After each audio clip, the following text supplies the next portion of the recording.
Je cède maintenant la parole à Monsieur le député de Blainville et porte-parole de l'opposition officielle en matière de petites et moyennes entreprises.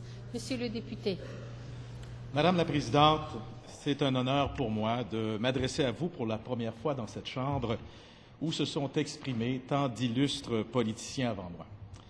Je tiens donc à vous féliciter, Madame, pour votre nomination, ainsi que tous les collègues de députés qui se sont fait élire lors de la dernière élection du 8 décembre dernier.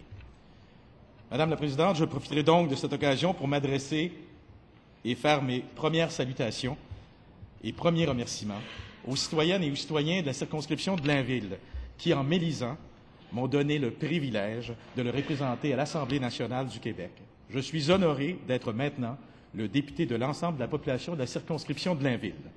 Je désire également remercier toute l'organisation du Parti québécois de Blainville et la centaine de bénévoles dont les efforts nous ont permis de ramener dans le giron souverainiste cette circonscription perdue en 2007. J'adresse aussi un merci tout spécial à mes deux collaborateurs, M. Paul Gervais et Mme Marie-Josée Gagnon, qui ont mis tout en œuvre pendant et après la campagne électorale pour répondre aux demandes de la population de Blainville. Finalement, je remercie les membres de ma famille, mon épouse Denise, mes trois enfants Claude, Patrick et Hélène pour leur support indéfectible. J'ai aussi, Madame la Présidente, une pensée bien spéciale pour ma mère, qui nous a quittés dernièrement et qui aurait été bien fière de m'entendre prononcer ce premier discours. Mais je sais, Madame la Présidente, que mon père le sera pour deux aujourd'hui. Madame la Présidente, je suis également honoré d'avoir été élu député du Parti québécois, un parti qui propose un projet emballant, un parti qui transporte un idéal, celui de la souveraineté du Québec. Grâce à ce projet, j'espère laisser en héritage à ma petite-fille Ariane et aux générations futures un pays où elle s'épanouira, fière de ses racines québécoises, de sa langue française, qu'elle maîtrisera bien parce qu'elle aura reçu une très bonne éducation dans un réseau d'écoles publiques de qualité. Je désire qu'elle soit également en mesure de communiquer et d'échanger avec les autres habitants de la planète parce qu'elle vivra dans un pays pacifique, le Québec. Un pays reconnu dans le monde pour sa culture, sa créativité, ses innovations technologiques, un pays modèle en matière de développement durable et d'environnement, afin qu'à son tour, comme son grand-père, elle puisse réaliser ses propres rêves et aller au bout de ses ambitions. Parce que je considère que j'ai beaucoup reçu de la vie en général, je désire apporter ma contribution à la vie démocratique du Québec et mettre mon expérience des dernières années au service de la population de ma circonscription. Madame la Présidente, la circonscription de Blainville est composée de 4 municipalités, soit Blainville, évidemment, Lorraine, Bois-des-Filions, Sainte-Anne-des-Plaines. Blainville est une circonscription qui connaît depuis plusieurs années un des plus forts taux de croissance au Québec, avec une population dont l'âge moyen se situe principalement entre 30 et 44 ans, constituant ainsi 26,4 % de sa population totale.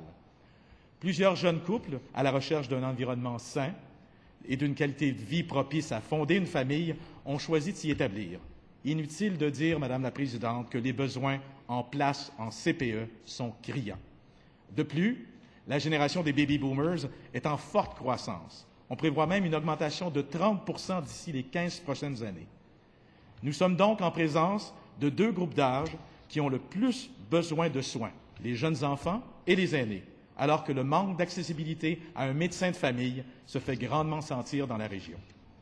Malheureusement, Madame la Présidente, ni dans le discours, ni dans le budget, retrouve-t-on des mesures appréciables pour satisfaire ces deux grands besoins. En effet, Madame la Présidente, les augmentations prévues au budget en matière de santé arriveront à peine à couvrir les coûts du système. Et les places annoncées en CPE n'incluent même pas les 15 000 nouvelles places annoncées par ce gouvernement lors de la dernière campagne électorale. Et pendant ce temps-là, le gouvernement multiplie les annonces bidons. Comme par exemple lorsque le ministre de la Santé est venu à Blainville il y a quelques semaines pour annoncer l'ouverture d'un groupe de médecine familiale, alors que dans les faits, il s'agissait d'une clinique existante qui fonctionnait déjà au maximum de sa capacité et qui ne peut actuellement pas prendre un seul nouveau patient. Madame la Présidente, le budget actuel n'a pas de réel plan de relance. C'est un budget de 3,5 milliards sur 2 ans qui reprend essentiellement les investissements déjà annoncés depuis 2007. Et si nous excluons ces investissements, c'est 242 millions cette année et 237 millions l'an prochain que le gouvernement investit réellement dans l'économie, soit 0,1 % du PIB, alors que la norme internationalement reconnue est de 2 %. L'écart entre les sommes réellement investies et les montants réellement dépensés provient aussi de sommes investies par des tiers qui les auraient investis de toute façon, qu'il s'agisse du Fonds de solidarité pour 500 millions sur 2 ans ou le 250 millions de la Caisse de dépôt et de placement. Et c'est aussi composé de programmes d'emprunt pour bonifier les activités de la SGF et Investissement Québec. Toutes ces sommes sont incluses dans le budget afin de faire croire à la population que le gouvernement actuel injecte des montants records dans notre économie. Ce que la ministre des Finances nous a présenté la semaine dernière, Madame la Présidente, c'est un budget qui saupoudre de petites sommes d'argent un peu partout, afin de créer un écran de fumée, de la poudre aux yeux, Madame la Présidente, au lieu d'investir massivement dans des secteurs névralgiques, comme par exemple l'éducation. Le gouvernement aurait pu augmenter davantage les budgets des cégeps, qui seraient maintenant en mesure d'offrir plus de programmes afin de former des techniciens, des travailleurs spécialisés qui font si rares en ce moment et qui seront encore plus en demande lors de la reprise économique. Eh bien non, Madame la Présidente. Ce gouvernement a pris la décision d'injecter juste assez d'argent pour uniquement couvrir les coûts du système. Pire, il y a même une réduction de 20 millions de dollars dans les universités. Évidemment, il n'y a pas d'argent supplémentaire pour le décrochage scolaire. Madame la Présidente, pendant toute la campagne électorale, le Premier ministre nous a garanti qu'il n'y aurait pas de déficit, ni de hausse de taxes, ni de hausse de TVQ, et que nous ne devions pas nous inquiéter, évidemment, avec les investissements de la Caisse de dépôt et de placement. Dans les faits, Madame la Présidente, la Caisse de dépôt et de placement a enregistré des pertes records de 40 milliards de dollars. La ministre vient d'annoncer un déficit de 3,9 milliards cette année et 3,8 milliards l'an prochain. Sous le règne du gouvernement libéral, la dette brute passera de 111 milliards à 170 milliards, une croissance de 53 %, dont 20 milliards au cours des 2 prochaines années. Et comme si ce n'était pas assez, Madame la Présidente, le gouvernement a amendé la loi sur l'équilibre budgétaire, ce qui lui permet d'éviter de présenter un plan de remboursement du déficit. Il faut dire que la ministre n'a trouvé que 40 % des revenus pour rembourser le déficit.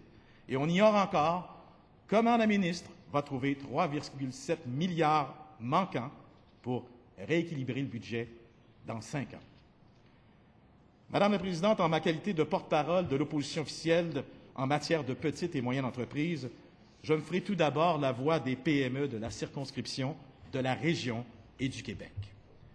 Le gouvernement du Québec doit non seulement écouter les dirigeants des PME, mais il doit les aider à traverser la tempête économique dans laquelle nous sommes actuellement plongés, pour emprunter les mots du Premier ministre. Malheureusement, les PME... Le Premier ministre, n'a rien annoncé de nouveau dans son discours inaugural pour les PME et aucun plan de relance musclé n'apparaît aussi au budget.